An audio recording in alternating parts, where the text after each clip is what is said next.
자, 이번에는 크랭크 축에 대해서 공부해 보겠습니다. 자, 크랭크 축은 기관에서 발생한 동력을 회전 운동으로 바꿔주는 겁니다. 그래서 이 엔진 블록 하단부에 설치되어 있는데 먼저 구비 조건을 보면은 정적 및 동적 평형이 잡혀 있어야 된다. 그 다음에 강도와 강성이 충분해야 되고 내마모성이 아주 커야 됩니다. 그리고 크랭크 축의 구조를 보게 되면 메인 저널이 있습니다. 블록에 고정되어서 축의 중심이 되는 부분의 저널을 메인 저널이라고 하는데 이때 크랭크 축의 회전 중심을 형성하는 축 부분이다. 말은 좀 어렵지만 블록에 설치돼서 그 축의 중심이 되는 저널 동그랗게 생겨서 이렇게 회전 부분이 되어 있죠. 양쪽에는 전부 다 평면 베어링으로 고정이 되어 있습니다. 그 다음에 크랭크 핀이 있습니다. 이 크랭크 핀은 커넥팅 로드의 대단부가 연결되는 부위이죠. 그러니까 움직여야 되기 때문에 메인 저널하고 핀 저널하고 크랭크 암으로 이렇게 연결되어 있어요. 그걸 보고 우리 크랭크 암이라고 하고, 그 다음에 평형추가 있습니다. 핀 저널의 반대쪽에 평형을 잡기 위해서 여러분들 무게중심을 주기 위해서 그쪽에 조금 더 살이 더 많죠. 그래서 이 균형추로 만들어져 있는데 축의 방향으로 보면 이와 같이 생겼습니다. 정 가운데가 회전하는 중심이 되기 때문에 저널의 중심이 있고 메인 저널, 그 다음에 핀 저널 이렇게 바깥쪽에 있죠. 바깥쪽에 있어서 여기서 계속 이렇게 회전 운동을 하는 건데 이 핀 저널의 반대쪽에 크랭크 암이 있다는 거 이거 알고 계시기 바랍니다. 옆에서 보면 이렇습니다. 크랭크 축의 중심이 여기 있고 이때 중심에 걸려 있는 저널들이 바로 메인 저널이고 위아래에 있는 부분들이 바로 핀 저널입니다. 커넥팅 로드가 대단부가 연결되는 부분, 그리고 핀 저널의 바깥 부분에는 균형추, 평형추가 있다는 거 알고 계시기 바랍니다.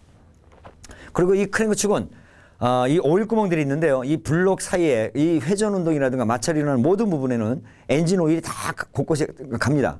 그래서 이 저널에도 구멍들이 있어서 오일이 공급이 돼서 이 공급이 오일 라인을 이 사이사이로 들어가서 핀 저널까지 오일이 공급이 되고 이 핀 저널에서 공급된 오일은 바로 아까 말씀드렸던 커넥팅 로드에도 보면 오일 구멍이 조그맣게 뚫려져 있어요. 그래서 피스톤이 하사점에서 상사점으로 올라갈 때 구멍이 일치가 돼서 실린더 벽에 오일을 쫙 쏴줍니다. 이렇게 해서 비산 압송식이라서 뿌려주는 거, 그런 방식으로 해서 이 크랭크 축에는 구조가 이와 같이 생겼다는 거 알고 계시기 바랍니다. 자, 그리고 재질을 볼까요? 아주 고탄소강, 굉장히 튼튼해야 되겠죠. 그래서 고탄소강이면서 크롬 몰리브덴강이라든가 니켈 크롬강 등으로 해서 단조해서 제작한다는 거. 그 다음에 미아나이트 주철 또는 구상 흑연 주철제 크랭크축도 사용된다. 굉장히 단단한 걸로 만듭니다. 참고로 알고 계시고요. 자, 크랭크축의 형식을 보면은 직렬 4실린더, 그 다음에 직렬 6실린더, 직렬 8실린더 이런 것들이 있는데 보통 4실린더를 기준으로 본다면 제1번과 4번, 제2번과 3번은 크랭크 핀이 동일 평면상에 있고, 그 다음에 각각의 크랭크 핀은 180도의 위상차를 두고 있다. 점화 순서는 우측으로 돌 때 1, 3, 4, 2, 그 다음에 좌측으로 점화 방식이 들어가는 거 1, 2, 4, 3 등이 있다. 이 얘기 무슨 얘기냐면, 자, 피스톤이 4개가 있는데 이 4개가 서로 똑같이 위에서 뻥 터지고 똑같이 그 배기가스가 똑같이 나가고 이러다 보면은 엔진이 어떻게 되겠어요? 평형이 안 맞아서 쿵쾅쿵쾅 막 흔들리겠죠. 따라서 2개는 위로 두고 2개는 밑으로 둬서 서로 위상차가 180도로 두게 된다. 이때에 1번과 4번이 같은 위치에 있고 2, 3번이 같은 위치에 있다는 거. 그래서 옆에서 보면 180도 같이 이렇게 움직인다는 겁니다. 그 다음에 직렬 6기통 같은 경우에는 또 평형을 잡기 위해서 120도를 두게 됩니다. 그래서 이때는 제 1번과 6번, 그 다음에 2번과 5번, 3번과 4번이 핀 저널이 같은 위치에 있다. 이거 참고로 알고 계십니다. 각각 위상차는 120도를 줍니다. 따라서 180도마다 한 번씩 터지는 거는 4기통, 120도마다 한 번씩 터지는 게 바로 6기통이 있죠. 따라서 기통수가 많으면 많을수록 엔진이 어떻다고? 조용하게 가죠. 폭발력의 180도마다 한 번씩 터지는 거를 120도마다 한 번 터지니까 그만큼 회전력도 조용하고 힘도 굉장히 커지는 겁니다. 자, 크랭크 축을 마주보고 제1번과 6번 상사점을 했을 때 제3번과 4번 크랭크 핀이 오른쪽에 있는 우수식 점화 순서는 1536224, 좌수식일 때는 142635가 있다는 거 알고 계십니다. 이것은 점화 순서입니다. 점화 순서. 이거 정확하게 알고 계셔야 됩니다. 우수식과 좌수식의 점화 순서. 시험 문제 여러분들 문제 풀어보실 때 한번 보시기 바랍니다. 제1번이 예를 들어 6기통일 때 1번이 폭발 초면, 2번은 무슨 행정에 걸리겠느냐 이런 문제들. 그 다음에 4기통도 마찬가지입니다. 1번이 압축이면 4번은 무슨 행정이냐. 거꾸로 나가면 됩니다. 흡입 압축 폭발 배기죠. 그런데 행정은 거꾸로 나갑니다. 흡입 압축 폭발 배기. 이렇게 점화 순서는 1, 3, 4, 2 이렇게 해서 반대로 생각하시면 됩니다. 이거는 여러분들 문제를 풀어보시면서 한번 보시기 바랍니다. 점화 순서를 정할 때 고려될 사항들. 동력이 같은 간격으로 발생하도록 해야 된다. 4기통일 때는 180, 그 다음에 6기통일 때는 120.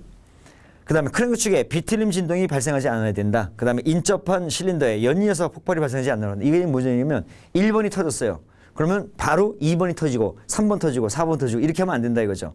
1번, 3번, 4번, 2번, 1, 3, 4, 2, 1, 3, 4 이렇게 그래서 점화 순서가 나오는 겁니다. 6기통일 때는 1, 5, 3, 6, 2, 4, 1, 4, 2, 6, 3, 5 이렇게 점화 순서를 잡아준 거고요. 그 다음에 4번 보니까 혼합가스가 각 실린더에 동일하게 분배돼야 된다. 어떤 실린더에는 연료가 많이 들어가고 어떤 실린더에는 연료가 적게 들어가고 하면 폭발 압력이 다 틀리게 되겠죠. 그러면 파워 밸런스가 틀려지면 엔진이 또한 쿵쾅쿵쾅 거리게 됩니다. 그래서 똑같이 해줘야 된다. 점화 순서를 정할 때 고려될 사항들 알고 계시고요.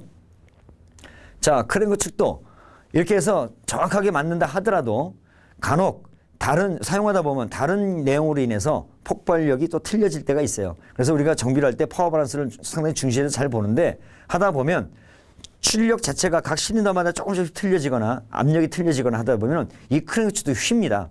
휘는데 얼마만 그 휘는 양이 뭐 이렇게 우리가 육안으로 확인하는 그런 정도가 아니고 아주 미세하게 휘기 때문에 이걸 점검하는 것은 바로 다이얼 게이지로서 측정한다.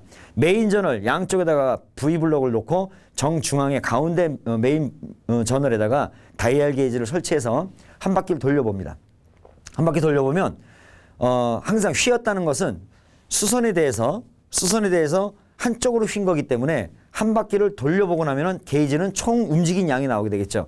내려간 거와 위로 올라온 거. 이때 시작점을 다시 왔을 때 총 움직인 양의 2분의 1 값이 수평선에 대해서 휘어진 값이죠. 따라서 메인 저널에서 측정을 하되 크랭크 축의 휨은 이와 같이 측정을 하되 다이얼 게이지에서 나온 측정 값의 2분의 1 값이 바로 휨 값이다. 이거 알고 계시기 바랍니다.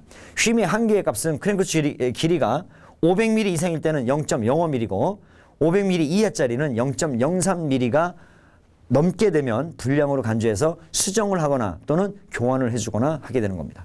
휨 점검 참고로 알고 계시고요. 자, 크랭크 축의 전월 수정 방법 뭐 이것도 마찬가지인데 이거는 이제 우리가 실린더에서는 사이즈가 사용하다 보면 점점 커지니까 우리가 오버사이즈, 보링이라고 하죠. 크랭크 축의 이 메인 저널도 우리가 절삭 작업이라는 언더 사이즈가 있어요. 이 언더 사이즈에 그 절삭을 하게 되다 보면은 그만큼 또 이 실린더 블록 하우징과 저널 하우징과 저널의 간격이 또 넓어지게 되겠죠. 그래서 거기다가는 무엇으로 수정을 하냐면 엔진에서는 오버사이즈 피스톤을 기준으로 했지만 이 크랭크 축에서의 저널을 절삭하는 작업에서는 베어링의 두께로서 합니다. 깎으면 깎을수록 저널은 점점 작아지고 하우징은 그대로 있다 보니까 여기서도 간격이 더 넓어지면 쿵 맞으면 그만큼 간격이 넓어서 충격이 커지겠죠. 따라서 그만큼을 보정을 해야 되는데 무엇으로 보정하느냐? 베어링의 두께로 조정한다는 거 알고 계시기 바랍니다. 그래서 언더사이즈의 그 기준을 보게 되면 메인 저널 및 크랭크 핀의 마멸 측정은 외측 마이크로미터로서 측정하면서 마이크로미터로 외측만 측정하면 되니까 진원도, 그 다음에 편마멸 등을 측정하고 수정 한계값 이상의 경우에는 수정하거나 크랭크 축을 교환한다. 이때 메인 저널의 지름이 50mm 이상인 크랭크 축은 1.5mm 이상, 50mm 이하인 경우에는 1mm 이상 수정할 경우에 크랭크 축을 교환해야 된다. 한계값입니다. 그 이전에 마찬가지로 0.25mm씩 기준을 잡아서 베어링도 0.25mm씩 변화된 베어링이 나옵니다. 따라서 그 0.25mm가 넘었다 하게 되면은 바로 절삭을 하고 거기에 따르는 조금 더 두꺼워진 평면 베어링으로서 갖다가 삽입을 해서 정상적인 유막 간격을 만들어주는 것입니다. 요거 알고 계십니다. 그래서 피스톤에서는 실린더의 그 오버사이즈, 그 다음에 크랭크 축에서는 저널에서의 언더사이즈 이렇게 잡아줍니다. 참고로 알고 계시고요. 저널 수정값 계산하는 방법입니다. 언더사이즈의 기준값은 0.25씩 변화되죠. 조금 아까 설명드렸죠. 0.5, 0.75, 1, 1.25, 1.5mm 정도의 6단계가 있다는 거. 측정 방법도 마찬가지예요. 축의 방향으로 3군데, 축의 회전하면서 3군데 이렇게 해서 6군데를 측정해서 연마 수정하고 지름이 작아지므로 표준값에서 연마값을 빼야 된다. 요거 알고 계시기 바랍니다. 자, 그 다음에 엔드 플레이는 뭐냐면 이번에는 크랭크 축이 축 방향으로 움직이는 겁니다. 이렇게 축 방향으로 움직이는 거. 이것을 엔드 플레이라고 하는데 보통 엔드 플레이를 방지하기 위해서 우리는 스러스트 베어링이라는 걸 씁니다. 이렇게 턱이 있는 베어링을 쓰는데 그 턱이 있는 베어링이 보통 4기통일 경우에는 메인 저널이 보통 5개가 나오는데 5개니까 가장 중앙인 3번 저널에다가 베어링을 끼입니다. 이때 스러스트 베어링을 3번에다 끼고 또 맨 끝에다 두는 경우도 있어요. 5번이라든가 또는 1번에다 두는 경우도 있는데 일반적으로 3번에다가 스러스트 베어링을 많이 둡니다. 엔드 플레이를 방지하는 거. 플라이 휠에다가 바로 측정을 합니다. 크랭크추를 한쪽에 밀고 한쪽을 완전히 밀어서 다이얼기를 설치한 다음에 다시 한쪽으로 이렇게 밀어버리게 되면 그 움직인 양이 나옵니다. 그 움직인 양으로서 우리가 찾아내는데 이때 필러 게이지를 하는 방법도 있고 다이얼 게이지를 하는 방법도 있습니다. 한계가 0.25mm입니다. 그래서 한계값 이상일 때는 말씀드렸던 스러스트 베어링을 그만큼 마모가 돼서 움직인다고 가정을 하고 스러스트 베어링을 신품으로 교체를 해주는 것입니다. 엔드 플레이 알고 계시고요. 그 다음에 크랭크 측에 오일 간격 측정이 있습니다. 우리가 실린더에서도 피스톤과 실린더에 그 유막 간격이 있듯이 크랭크 측 저널에서도 메인 저널에서 유막 간격이 있어야 됩니다. 너무 없으면 고착이 돼버리겠죠. 따라서 이때 사용하는 것은 이제 우리가 플라스틱 게이지라는 것이 있는데 그 플라스틱 게이지가 아주 얇은 국수가락처럼 아주 얇은 국수가락처럼 플라스틱이 하나 있어요. 그걸 똑 잘라서 저널에다 두고 규정 토크로 베어링 캡을 씌워서 완전히 조여서 다시 열어보면은 그 플라스틱이 압착이 돼서 이렇게 옆으로 퍼지게 되겠죠. 그 퍼진 값을 플라스틱 게이지 케이스를 보면은 그 두께 그 너비가 조금 다른데 수치가 쭉 적혀져 있는 종이 캡슐이 있어요. 그 캡슐을 퍼진 그 플라스틱에다가 이렇게 대서 맞는 만큼이 곧 그 두께가 환산돼서 수치로 나와 있는 것이 바로 플라스틱 게이지인데 가장 정확합니다. 간단하면서도. 그래서 유막 간격은 플라스틱 게이지로 측정하는 것이 가장 정확하다. 그래서 이 저널 편마면이라든가 필러스톡이라든가 심 조정 및 플라스틱 게이지 등으로 점검하는데 이중 플라스틱 게이지의 방법이 가장 편리하고 정확하다. 제가 간단하게 지금 설명을 드렸습니다. 오일 간격 측정은 플라스틱 게이지로 한다는 거 알고 계시기 바랍니다. 자, 그 다음에 엔진 베어링. 이 엔진 베어링의 종류에 있어서 베빈메탈, 켈빈 합금 이런 것들이 있습니다.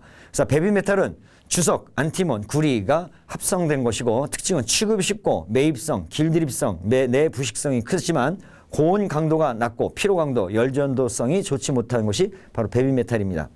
켈빈 합금 같은 경우에는 구리, 납 이런 것들이 표준 조성이 되면서 특징은 열전도성이 좋고 융착되지 않아서 고속, 고온 및 고화 중에 잘 견디지만 경도가 크기 때문에 매입성, 길들임성, 내부식성 등이 작다. 그래서 따라서 켈빈 합금 정도가 주로 많이 사용하게 됩니다. 이 베어링도 말이죠.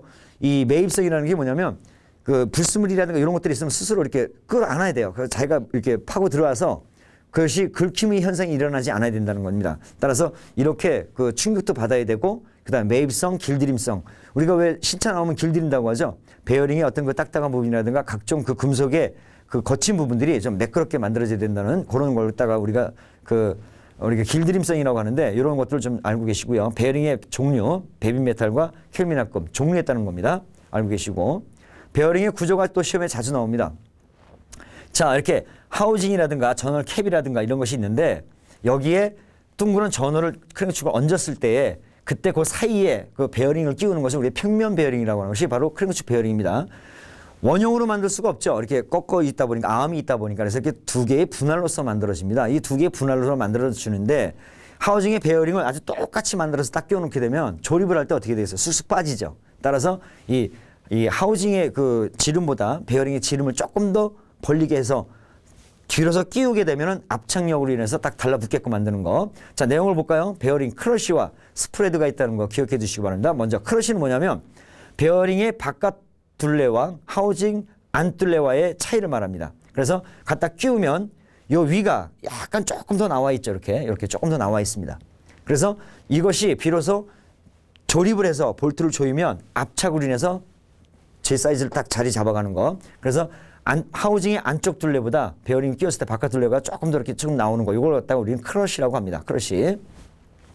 그 다음에 스프레드는 뭐냐면 아까 말씀드렸듯이 갖다 얹어버리면 그냥 쑥쑥 빠져버려요. 똑같이 맞춰보면. 그래서 갖다가 힘 안 주고 갖다 슬쩍 얹어놨을 때 밑에가 이렇게 뜨죠. 뜨고 위가 이렇게 나옵니다. 이때 요 차, 스프레드 차라고 합니다.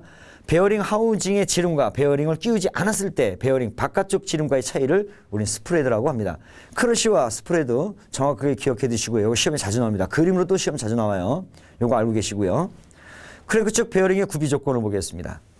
폭발 압력에 견딜 수 있는 하중 부담 능력이 있어야 된다. 견뎌야 됩니다. 쉽게 깨지거나 뭉개지거나 그러면 안 되고 내피로성이 클 것, 굉장히 오래 가야 된다는 거. 그 다음에 매입성, 그 다음에 추정 유동성, 내부식성 및 내마모성, 커야 되고 고온 강도가 크고 길들임성이 좋아야 된다. 마찰정이 져야 된다. 이렇게 구비 조건도 여러분들 참고로 알고 계시기 바랍니다.